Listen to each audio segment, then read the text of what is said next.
Сәлеметсіздер ме? 3-ші сыныптың ақыты пәні бойынша жаңартылған оқу бағдарламасын қарастырамыз.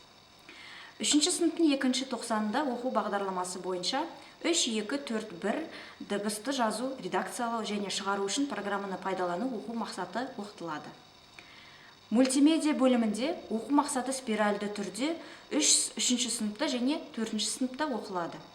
3-ші сыныпта оқушылар жазу, өңдеу және дыбыстарды ойнату программаларын қолданып, ал 4-ші сыныпта әуендерді құру программаларын үйренеді.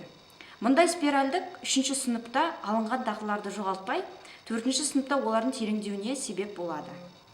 3-ші сыныпта берілген оқу мақсаты 2-ші тоқсанның компьютер және дыбыстар бөлімінің әрбір сабағында басқа оқу мақсаттарымен бірге қайталанады.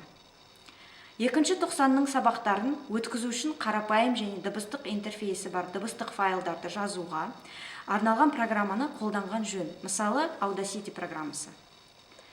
Бұл программаны өндірушінің арнайы сайтынан жүктеуге болады. Сайт берілген сізге. Қажетті құрал жабдықтар, колонкалар және микрофон немесе гарнитура. Бұл мүмкіншілік болмаған жағдайда сабақтың үстінде топтық жұмыста бір немесе бірнеше құрылғыларды қолдануға болады.